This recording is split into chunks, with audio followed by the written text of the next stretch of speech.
Hello friends, welcome to TNPSC kingdom. இன்னைக்கு நம்ம இந்த வீடியோ பதிவில் என்ன தகவல் பற்றி பார்க்க போகிறோம் அப்படின்னா, நடந்து முடிஞ்ச குரூப் 2 எக்ஸாமோட கொஷின்ஸ் ரொம்பவே டஃப்பாக இருந்துச்சு அப்படின்னு நம்ம எல்லாரும் சொல்கிறாங்க அப்படிங்கிறத நீங்களும் பார்த்துருப்பீங்க. அது எந்த அளவுக்கு டஃப்பாக இருந்துச்சு, யாருக்கு டஃப்பாக இருந்திருக்கும் அப்படிங்கிறதையும், இந்த குரூப் 2 எக்ஸாமோட கட் ஆஃப் எவ்வளோ வரும், இந்த ப்ரிலிம்ஸ்க்கான கட் ஆஃப் நமக்கு எவ்வளோ வரும், ஆன்சர் கீ நம்ம எங்கே செக் பண்ணலாம், எப்படி செக் பண்ணலாம், எங்கே நம்ம செக் பண்ணுறது கரெக்டாக இருக்கும் அப்படிங்கிறத பற்றியும், அடுத்த ஸ்டெப் என்ன, நம்மளோட நெக்ஸ்ட் ஸ்டெப் என்ன, ஓகேவா, அடுத்து நம்ம என்ன பண்ணலாம், என்ன பண்ணா சரியா இருக்கும் அப்படிங்கிற இந்த 4 முக்கியமான பாயிண்ட்ஸ் பத்தி தான் நாம இந்த வீடியோல டிஸ்கஸ் பண்ண போறோம். ஓகேவா, சரி வாங்க இப்ப கொஸ்டின் பேப்பர் டஃபா, கஷ்டமா, ஈஸியா அப்படிங்கிற டாபிக்கை பார்த்தோம் அப்படின்னா, கொஸ்டின் பேப்பரை பொறுத்த வரைக்கும் லாஸ்ட் டைம் நடந்த குரூப் 2 எக்ஸாமை கம்பேர் பண்ணும்போது இந்த வாட்டி நடந்த எக்ஸாமோட பேப்பர் கொஞ்சம் டஃபா தான் இருந்துச்சு. ஓகேவா, ஆனா அதுக்காக அட்டன் பண்ணவே முடியாது அப்படிங்கிற நிலைமையில கொஸ்டின்ஸ் இல்ல. சரியா, நீங்க சரியா படிச்சிருந்தீங்க அப்படின்னா உங்களால எல்லாரும் அட்டன் பண்ண அளவுக்கு சரியா இந்த கொஸ்டின் பேப்பரை அட்டன் பண்ணிருக்க முடியும். தமிழை பொறுத்த வரைக்கும்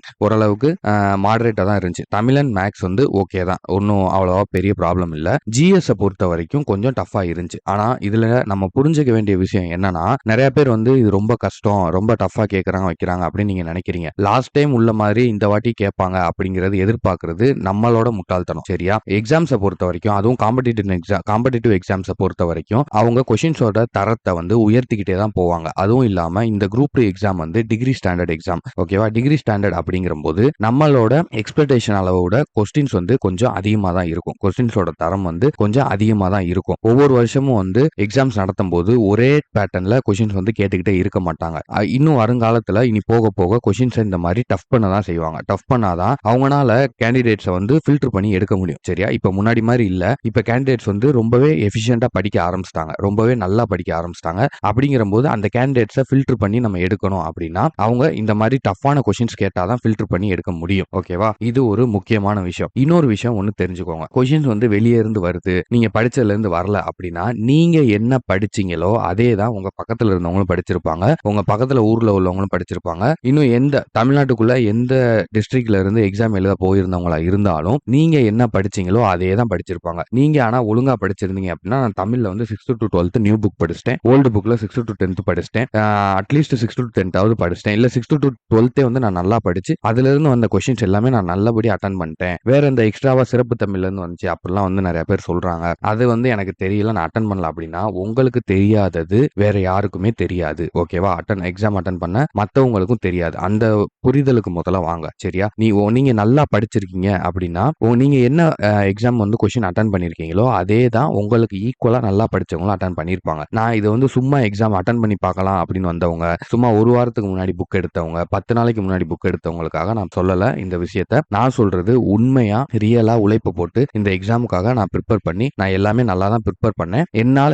நான் ப்ரிப்பேர் பண்ணதுக்கு என்ன கொஸ்டின்ஸ் எனக்கு தெரிஞ்சோ நான் அதை கரெக்டா அட்டன் பண்ணியிருக்கேன் அப்படிங்கிறவங்களுக்காக சொல்லிக்கிட்டு இருக்கேன். ஓகேவா, அப்படி நீங்க அட்டன் பண்ணிருந்தீங்க அப்படின்னா அதே தான் மத்தவங்களும் அட்டன் பண்ணிருப்பாங்க. ஸோ அதனால நீங்க இதை வச்சு பயப்பட வேண்டிய அவசியம் இல்ல. நான் இந்த கொஸ்டின் எனக்கு தெரியல, ஜிகேல எனக்கு 30-35 கொஸ்டின் தான் தெரிஞ்சு, 40 கொஸ்டின் தான் தெரிஞ்சு, தமிழ்ல 90 கொஸ்டின் தான் தெரிஞ்சு அப்படின்னா எல்லாருக்கும் அவ்வளவுதான் தெரிஞ்சிருக்கும். ஓகேவா, நீங்க சப்போஸ் சரியா படிக்காம போய் அது தெரியலனா அது வேற, அது நம்ம மிஸ்டேக். ஓகேவா, நீங்க எல்லாமே கவர் பண்ணிட்டு போயும், நான் எல்லாமே படிச்சுட்டு போயும் எனக்கு இந்த கொஸ்டின் தெரியல, இதெல்லாம் அவுட் ஆஃப் புக்கா இருக்கு, வெளியில இருந்து கேட்டிருக்காங்க, கஷ்டமா கேட்டிருக்காங்க அப்படின்னா உங்களுக்கு எந்த அளவு கஷ்டமா இருக்கோ அதே தான் மத்தவங்களுக்கும் இருக்கும். சோ அதை பத்தி நீங்க ஒரி பண்ணிக்க வேண்டாம். சரியா, இப்ப அடுத்தது பார்த்தோம்னா கட் ஆஃப். இந்த எக்ஸாமோட கட் ஆஃப் எவ்வளவு இருக்கும் அப்படின்னு பார்த்தோம்னா, கம்பல்சரி குரூப் 2 2A ரெண்டுத்துக்கும் சேர்த்து ஒரு 140 இருந்து 160 கட் ஆஃப் இருக்கலாம். சரியா, நீங்க 140 இருந்து 160 உங்களோட மார்க் வர மாதிரி இருந்துச்சு அப்படின்னா உங்களுக்கு ஒரு நம்பிக்கை. ஒரு விஷயம் நல்லா தெரிஞ்சுக்கோங்க, நீங்க சரியா படிச்சு, நீங்க உண்மையா படிச்சு கஷ்டப்பட்டு நீங்க எக்ஸாம் எழுத போயிருந்தீங்க அப்படின்னா அந்த எக்ஸாம் ஹாலை விட்டு வெளியே வரும்போதே உங்களுக்கு தெரிஞ்சிருக்கும் இந்த எக்ஸாம் நம்மளுக்கு கிளிக் ஆகுமா ஆகாதா அப்படிங்கிறது. சரியா, உண்மையா படிச்சவங்க மட்டும் நான் சொல்லல, எல்லாருமே சொல்றேன், எக்ஸாம் அட்டன் பண்ண எல்லாருக்குமே தெரிஞ்சிருக்கும். ஏன்னா சில பேர்லாம் 2 நாளைக்கு முன்னாடி தான் புக்கே எடுப்பாங்க, எக்ஸாமுக்கு அப்ளை பண்ணிட்டோம், சரி சும்மா போய் அட்டன் பண்ணிட்டு வரலாம் அப்படின்னு சொல்லி 2 நாளைக்கு முன்னாடி தான் புக்கே எடுத்திருப்பாங்க. அப்படி உள்ளவங்க எல்லாம் நீங்க இதுல கணக்கு பண்ண முடியாது. சரியா, 6 மாசம், 1 வருஷம், 2 வருஷம், 2.5 வருஷம் எல்லாம் எஃபர்ட் போட்டு உட்காந்து படிச்சுட்டு இருக்காங்க. அப்படிங்கிற போது அந்த கேட்டகரியில நீங்க இருந்தீங்க அப்படின்னா உங்களுக்கு எக்ஸாம் ஹாலை விட்டு வெளியில வரும்போதே தெரிஞ்சிருக்கும் நம்மளுக்கு இந்த எக்ஸாம் கிளிக் ஆகும் ஆகாது அப்படிங்கிறது. சப்போஸ் ஆகும் அப்படின்னு தெரிஞ்சுன்னா எவ்வளவு உங்களுக்கு மார்க் வருதுங்கிறத பாருங்க, நீங்களே உங்களுக்கே ஒரு அனலைஸ் தெரியும். 140 to 160 வந்துச்சுன்னா உங்களுக்கு போஸ்டிங் கிடைக்கிறதுக்கு அதிகமான சான்சஸ் இருக்கு. ஓகேவா, அதுக்காக நான் சொல்றதுதான் ஃபைனல் 100% அப்படிலாம் கிடையாது. 90 to 95% வந்து உங்களுக்கு கம்பல்சரி வந்து சான்ஸ் இருக்கும். 140 to 160 வந்திருக்கீங்க அப்படின்னா உங்களுக்கு சான்ஸ் இருக்கும். நீங்க மெயின்ஸுக்கு தாராளமா ப்ரிப்பேர் பண்ணலாம். அப்படி ப்ரிப்பேர் பண்றதுனால உங்களுக்கு எந்த லாஸும் கிடையாது. ஓகேவா? டிஎன்பிஎஸ்சில நீங்க எந்த எக்ஸாம் எழுதணும்னாலும் எல்லாத்துக்குமே அதே ஜிஎஸ் தான், அதே தமிழ் தான், அதே மேத்ஸ் தான் நீங்க பார்க்க போறீங்க. சரியா? அதனால நீங்க படிக்கிறதுனால உங்களுக்கு எந்த ஒரு லாஸும் வந்து நடக்க போறது கிடையாது. உங்களுக்கு கான்ஃபிடென்ட் இருக்கு. இந்த எக்ஸாம்ல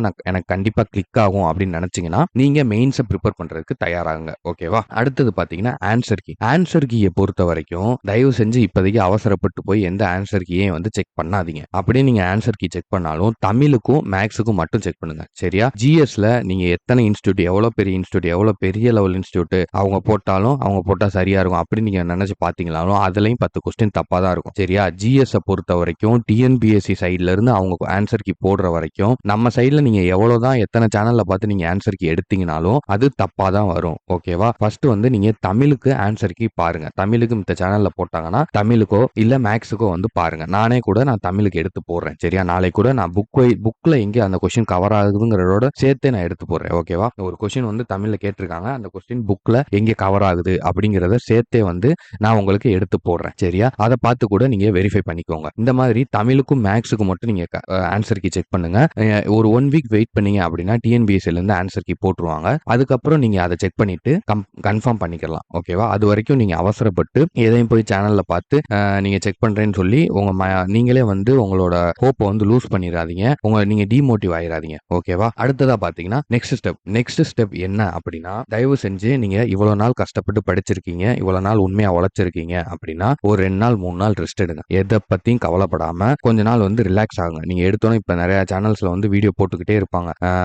கொஸ்டின் ஆன்சருக்கு என்ன, கொஸ்டின் இப்படி வந்திருக்கு அப்படி வந்திருக்கு, இதுக்கு இதெல்லாம் நீங்க போய் ஒன்னா பார்க்க உங்க மைண்டுக்கு தான் ப்ரெஷர் ஆகும். ஓகேவா? அதனால இதை பத்தி நீங்க எதுவுமே பார்க்காம தயவு செஞ்சு ஒரு 3-4 நாள் இல்ல 1 வீக் கூட ஃப்ரீயா ரெஸ்ட் எடுங்க. எதுனாலும் நம்ம பார்த்துக்கலாம். ஓகேவா? ஒன்னும் பெருசா நடக்க போறது கிடையாது. சரியா? எந்த எக்ஸாம் வந்து அதாவது காம்படிட்டிவ் எக்ஸாம் டிஎன்பிஎஸ்சி மட்டும் இல்ல காம்படிட்டிவ் எக்ஸாம்ஸ்க்குள்ள வர நம்ம எல்லாருக்குமே இருக்க ஒரே ஒரு மோட்டோ என்ன அப்படின்னா எக்ஸாம்ல பாஸ் ஆகி வேலைக்கு போய் ஃபர்ஸ்ட் நாள் நம்ம சைன் போடுற வரைக்கும் எம்ப்ளாயி நம்ம ஆகி கவர்மெண்ட் எம்ப்ளாயி ஆகி நம்மளோட ஃபர்ஸ்ட் நாள் நம்ம சீட்ல உட்காந்து கையெழுத்து போடுற வரைக்கும் நம்ம கையில எடுத்த புக்கை கீழே விடக்கூடாது, கீழே வைக்க கூடாது. ஓகேவா? இதுதான் நம்மளோட ஃபர்ஸ்ட் ரூல் அண்ட் மோட்டோவா இருக்கணும். அதனால இதை முதல்ல மைண்ட்ல ஏற்றி வச்சுக்கோங்க. இந்த எக்ஸாம் தான், இது முடிஞ்சு எல்லாத்தையும் தூக்கி போட்டுடலாம் அப்படின்னு மட்டும் நினைக்காதீங்க. இதுல நீங்க 170 ஸ்கோர் பண்ணியிருந்தாலும் நீங்க அடுத்து படிக்க தான் வேணும். ஓகேவா? மெயின்ஸுக்கு நீங்க படிக்க தான் வேணும். அப்படியே இல்லைனாலும் அடுத்ததுக்கு நீங்க ப்ரிப்பேர் பண்ணிக்கிட்டே தான் இருக்க வேணும். எப்பயுமே வந்து நீங்க புக்கு கீழே வச்சுட்டு நம்ம ஜாலியா இருக்கலாம் அப்படிங்கிற மாதிரி நினைக்காதீங்க. ஏன்னா நீங்க வந்து ஒரு கவர்மெண்ட் எம்ப்ளாயி ஆக போறீங்க. ஒரு சாதாரண ஏதோ வந்து ஒரு பப்ளிக் எக்ஸாம் ஸ்டூடெண்ட் மாதிரி ஒரு 10th 12th ஒரு காலேஜ் செமஸ்டர் எழுதுற ஸ்டூடெண்ட் மாதிரி வந்து தயவு செஞ்சு பிஹேவ் பண்ணாதீங்க. இந்த எக்ஸாம் முடிஞ்சு நான் எல்லாத்தையும் தூக்கி போட்டு நான் ஃப்ரீயா இருக்கலாம் அப்படிங்கிற மாதிரி அப்படி நீங்க நினைச்சீங்கன்னா தான் இந்த எக்ஸாம்ல வந்து உங்களுக்கு மார்க் கம்மியா வச்சுனாலும் கூட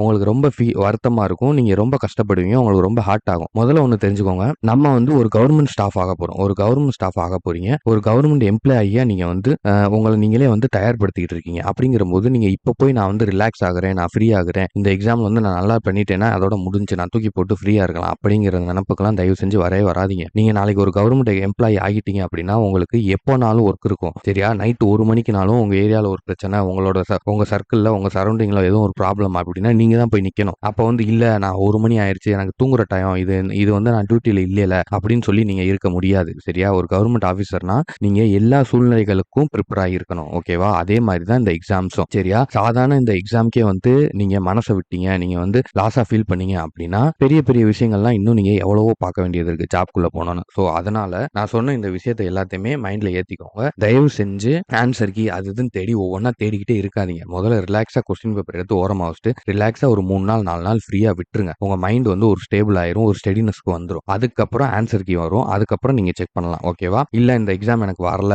ஆனா நான் வந்து அடுத்து ஏதாவது படிச்சு நான் கிளியர் பண்ணி ஆகணும், இதான் எனக்கு ஃபர்ஸ்ட் அட்டெம்ப்ட் அப்படின்னு நினைச்சீங்கன்னா அடுத்து குரூப் 4 வரும். கம்பல்சரி குரூப் 4 இருக்கு. நான் அதுக்கு அடுத்த வீடியோல வரேன். அடுத்த குரூப் 4 எப்போ, இந்த குரூப் 4ஓட ரிசல்ட் வந்து எப்போ வரும், நம்ம குரூப் 4க்கு நம்ம சேனல்ல இருந்து என்னென்ன சப்போர்ட்ஸ் வந்து பண்ண போறோம் அப்படிங்கிறதுக்கான வீடியோ வந்து நான் அடுத்த இதுல வரேன். கம்பல்சரி நீங்க அடுத்ததுல கிளியர் பண்ணலாம். அதுக்கு நம்ம சேனல் வந்து 100% வந்து கேரண்டி. உங்களுக்கு எல்லா சப்போர்ட்டுமே நாங்க பண்ணி தரோம். நீங்க எதை பத்தி கவலைப்பட வேணாம். இப்போதைக்கு நீங்க ஒரு 3 நாள் வந்து ஃப்ரீயா ரெஸ்ட் எடுங்க, ரிலாக்ஸா இருங்க. ஓகேவா? கொஞ்சம் நார்மல் ஆனதுக்கு அப்புறம் நீங்க எல்லாத்தையும் செக் பண்ணி எப்படி பண்ணிருக்கோம் என்ன ஏதுங்கிறத பாத்துக்கலாம். ஓகேவா? அது வரைக்கும் நீங்க எந்த ஒரையும் படப்பட தேவையில்ல. கவலைப்பட்டு எதுவுமே ஆக போறது கிடையாது. எதுனாலும் பாத்துக்கலாம். ஓகேவா? நான் நெக்ஸ்ட் வீடியோல உங்களை மீட் மீட் பண்றேன். அது வரைக்கும் நன்றி, வணக்கம்.